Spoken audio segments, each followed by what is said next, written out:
What's up, action figure fans? Welcome back to the M.I.B. Master Toy Museum. I'll be your curator today. Guys, we got another cool one for you. Got another fun one for you. An exhibit that I have been wanting to do for a while now. You're looking at what was supposed to be, back in 1992, an alternate financial choice, if you will, to G.I. Joe.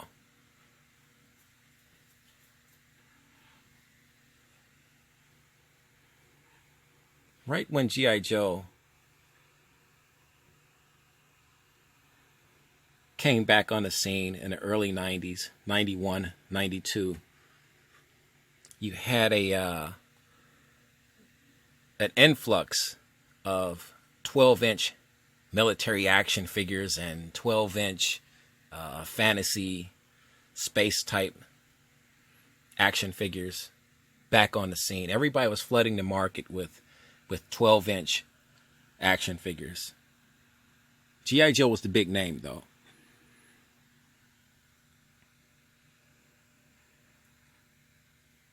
When I was on a hunt back in the early 90s for G.I. Joes, like many other G.I. Joe collectors, a lot of these 12-inch action figure lines kind of went to the wayside. And the Toys R Us, the Targets, the Walmarts, you name it, the Kmarts. So a lot of these toys kind of went unnoticed. Some of them were cheaply made.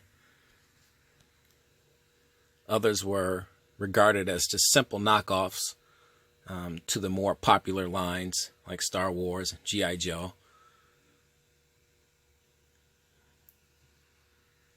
But now, nearly 30 years later,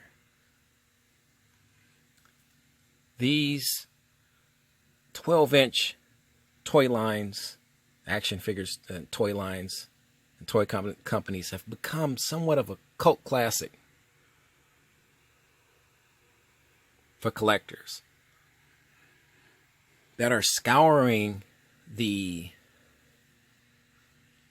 internet looking for these old toy lines that existed back in the early 90s, late 80s, that a lot of people simply didn't know too much about. Myself included. Now, being a curator for a museum, it's my job to know about these toy lines. It's our job here at the M.I.B. Master Toy Museum to be able to protect and preserve the historical value of these awesome toy lines that people simply have forgotten about. And this exhibit today is one of my favorites.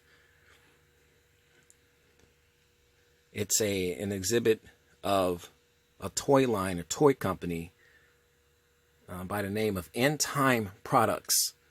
End-Time Products put this toy line out around 1992. And the name of this toy line is the Rapid Deployment Force. These figures were not very articulate as far as the articulation goes. No 14 or 15 or 25 points of articulation.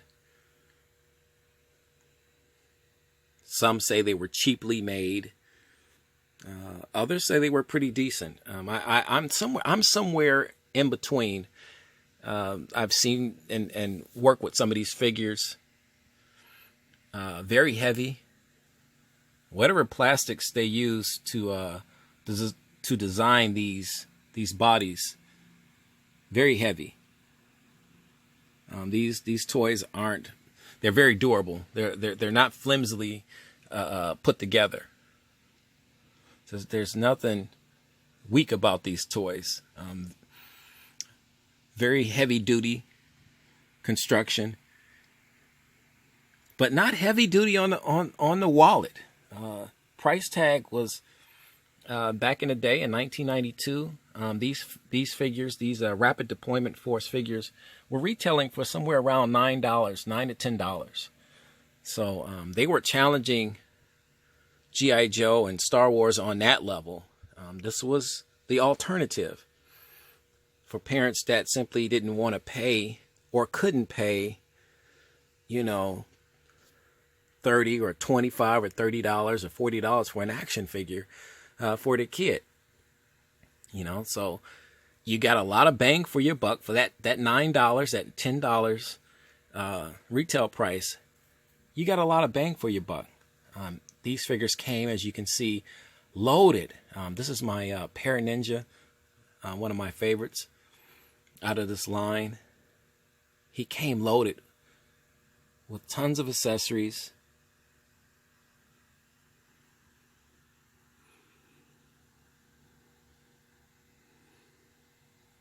A fun toy line for its time, you know. And I was told about this toy line. I was watching one of my favorite channels, the Skulls Review. It's a really cool collector with his own YouTube channel. Check his channel out. He was doing a review on one of these figures, and for me, it was love at first sight when I saw this particular figure that we're looking at right here. This is my Skull figure. It was love at first sight. This is my first rapid deployment force figure that I purchased, and I said, wow, that's a really cool toy, really cool action figure. He comes with a ton of accessories, weapons, you name it. There's his helmet. Really good head sculpt for its time. It was these bodies were made, for you G.I. Joe fans, these bodies were made on the Hall of Fame, G.I. Joe Hall of Fame type scale. And we know about the articulation in those bodies. Not a lot of articulation. I want to say this is probably a 7 or 8, maybe 9 points of articulation on these rapid deployment force figures. But what they lack in articulation, they really made up in play value and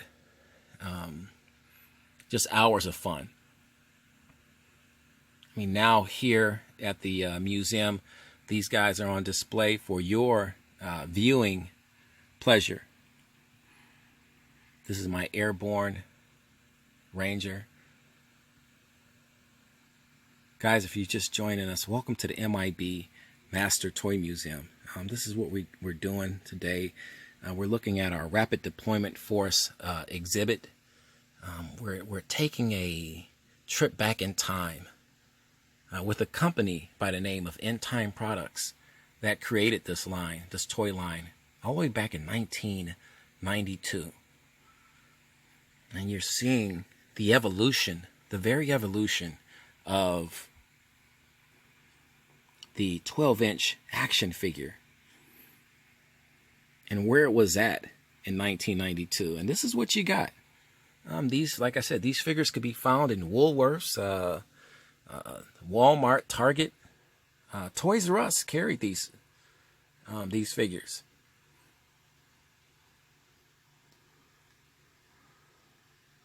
You can still find these figures now on eBay and different places, Amazon.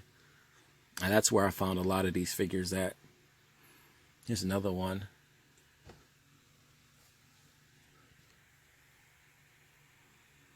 That's super cool.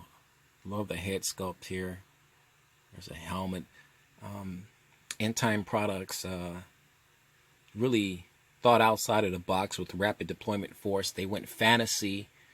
There was nothing holding this toy company down. Everything was in play with these figures. Military, space, adventure, you name it. Some of the weapons look very futuristic.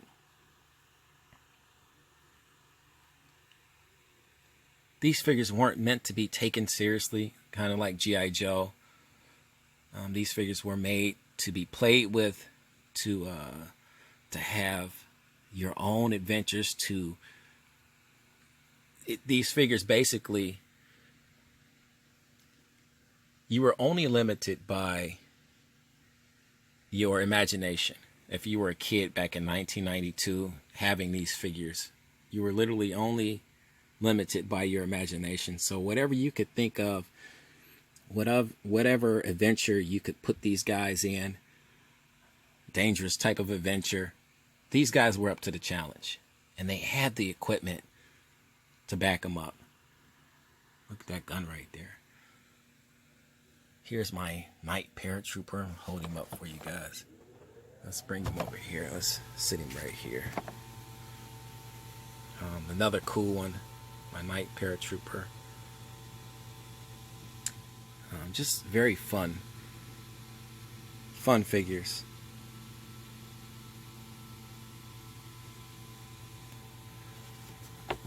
Awesome. Guys, what do you think of our Rapid Deployment Force exhibit? Do you remember this toy line, the End Time Products toy line? Here's our, oh my goodness, I used to know this guy's name. Scuba. That's it, just Scuba. As you can see, he comes with his flippers. There's some type of a harpoon gun there, it's a knife. Tank, air tank. Oh, there's the harpoon gun right there. 2 watches, not 1 watch, but 2 watches. This logo was one of the selling points for me on that figure. That logo was just really cool. Hard to find. This one was very difficult.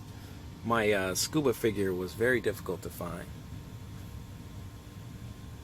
And I wanted to find all of these guys in as close to C10 condition as I possibly could, which is very difficult because a lot of these boxes weren't made to be kept for 20 or 30 years or 40 years. They just weren't made. They were made to be opened and the contents of these toys to be played with. But that's the cool thing about our museum. You know, we're preserving history for you, toy history, so you can see where these bridges were gapped.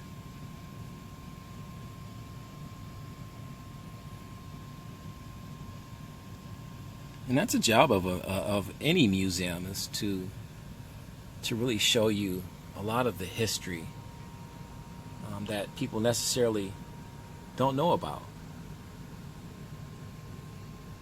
And that's our job here at the M.I.B. Master Toy Museum. And this is my favorite. This is the crown jewel right here, my skull figure. He is the crown jewel of the Rapid Deployment Force, as far as I'm concerned. I believe he's a bad guy, but he stuck out to me. Still in fantastic condition. All these figures are in fantastic condition. Guys, we'd like to thank you for hanging out with us today at our museum, taking precious time from your day to come visit us here and spend time with us. So we really appreciate that, guys. You know the routine. God bless.